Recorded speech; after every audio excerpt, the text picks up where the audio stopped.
गोष्टीचं नाव आहे प्रेमळ हत्ती. एक होतं जंगल. त्या जंगलामध्ये एक हत्ती राहत होता. त्या हत्तीचं नाव होतं जॉनी. तो खूप प्रेमळ होता. नेहमी सगळ्यांना मदत करायचा, सगळ्यांशी प्रेमाने वागायचा. म्हणून त्या जंगलातल्या सगळ्या प्राण्यांना तो हत्ती खूप आवडायचा. एके दिवशी काय झालं, जॉनी हत्ती जंगलातून चालला होता.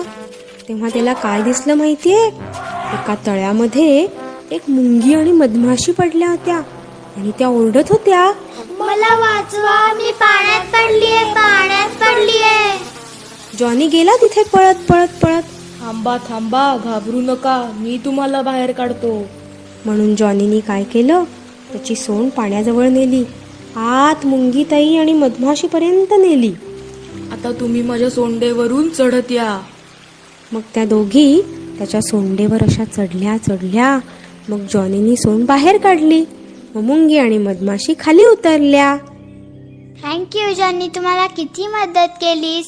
म्हणून आम्ही वाचलो, नाही तर आम्ही पाण्यात बुडून गेलो असतो. जॉनीनी हसून सोंड हलवली आणि तो पुढे गेला तर त्याला एक उंदीर पळताना दिसला. उंदीर एकदम घाबरून पळत होता. अरे उंदरा, कुठे पळतोयस एवढ्या पटपट पटपट पटपट? माझ्या मागे मांजर लागलीये म्हणून मी पळतोय, नाही तर ती मला खाऊन टाकेल. तू कशाला घाबरतोस? ये माझ्या मागे लपून बैस. मग उंदीर हत्तीच्या मागे लपून बसला आणि हत्ती आणि उंदीर दोघं झाडामागे लपून बसले. आणि ती मांजर आली की पळत हत्तीने मांजरीला केलं भोक. बापरे, ती मांजर इतकी घाबरली आणि पळतच सुटली.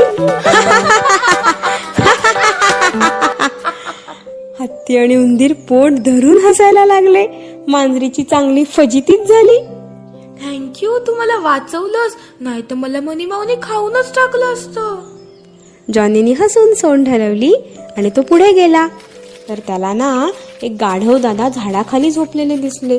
ते बिचारे कणत होते. गाढव दादा, काय हो झालं तुम्हाला? का असे कणताय? मला ना बरं वाटत नाहीये, खूप तहान लागलीये. हत्ती दादा, मला थोडं पाणी आणून देशील का रे? हो, मी आणून देतो ना पाणी. मग त्यानं काय केलं, वडाच्या झाडाचं एक पान तोडलं, त्याची एक वाटी तयार केली आणि त्यात पाणी भरून आणून दिलं गाढव दादाला. पाणी प्यायल्यावर गाढव दादाला खूप खूप बरं वाटलं. थँक्यू जॉनी हत्ती, देव तुझं भलं करो. जॉनीनी हसून सोंड हलवली आणि तो पुढे गेला तर त्याला झाडाच्या उंच फांदीवर एक छोटंसं माकडाचं पिल्लू बसलेलं दिसलं. ते बिचारं खूप घाबरलेलं दिसत होतं आणि भीतीने थरथर कापत होतं. ए पिल्ला, का रे घाबरलायस एवढा? माझी आई गेलीये बाहेर खाऊ आणायला आणि मी खेळता खेळता या झाडाच्या उंच फांदीवर येऊन बसलो. आता मला खाली उतरताच येत नाहीये. मला उडी मारायला खूप भीती वाटतेय. एवढंच ना, थांब, मी तुला उतरवतो खाली. मग हत्तीने उंच सोंड केली आणि सोंडेतून पिल्लाला पकडून हळूच खाली उतरवलं. पिल्लू आनंदाने टुन उड्या मारत निघून गेलं. असा हा जॉनी हत्ती सगळ्यांना मदत करणारा खूप खूप प्रेमळ होता.